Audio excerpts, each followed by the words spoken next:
நம்மோடு திரு மாதவன் இணைந்திருக்கிறார், பேரிடர் மேலாண்மை நிபுணர். திரு மாதவன், இது ஒரு அன்பிரசிடென்டட் ஸ்கேல்ல ஒரு பேரிடர் நடந்திருக்கிறது. நடந்த இடத்தை சென்றடையறதுக்கே இன்னைக்கு பெரிய சவாலாக இருக்கிறது. அந்த 700 பேரை முதல்ல சென்றடையணும், அதற்கு பிறகு மீட்பு பணிகள் தொடங்கணும். உங்களுடைய முதற்கட்ட அப்சர்வேஷன்ஸ்.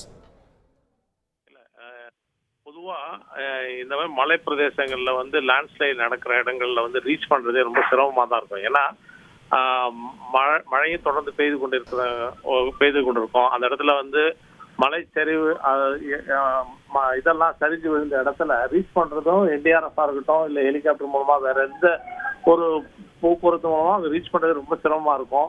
ஸ்லஷியா இருக்கும் சாயிலும். அது இன்னைக்கு மீட்பு பணியை மீட்கிறது அப்படி செய்யறதுன்றது மிக சவாலான பணி. பொதுவா வந்து தமிழ்நாட்டிலையும் பாத்தீங்கன்னா கொடைக்கானல், ஊட்டி என்ற இடங்களை தாண்டி பெரிய அளவுல இங்க வந்து நிலச்சரிவுன்றது கிடையாது. அங்க கேரளாவை பொறுத்தவரைக்கும் கிட்டத்தட்ட 50க்கும் மேற்பட்ட, அதாவது 50% மேற்பட்ட இடங்கள் வந்து நிலச்சரிவு அபாயத்துக்கு அப்ரோன் டு ஹை ரிஸ்க் ஏரியா இங்கெல்லாம். அதனால அங்க நிலச்சரிவுன்றது ரொம்ப அடிக்கடி நடக்கக்கூடிய சமாச்சாரம் தான்.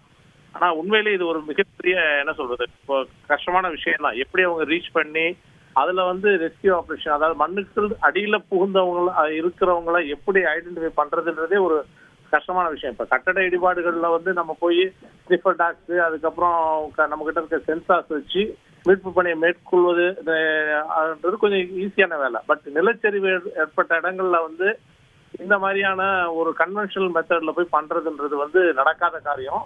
அதை வந்து ஒரு சவாலான சமாச்சாரம் தான். எப்படி என்டிஆர்எஃப்ஓ இல்லைன்னா ராணுவமோ இல்ல போலீஸோ எப்படி போய் மீட்க போறாங்கன்றது மிகப்பெரிய தான்.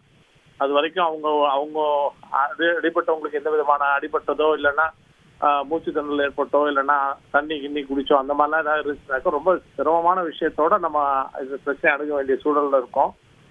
வேற என்ன சொல்றதுன்னு தெரியல இந்த விஷயத்தை பொறுத்த வரைக்கும். செய்திகளை உடனுக்குடன் தெரிந்து கொள்ள உடனே சப்ஸ்கிரைப் பண்ணுங்க.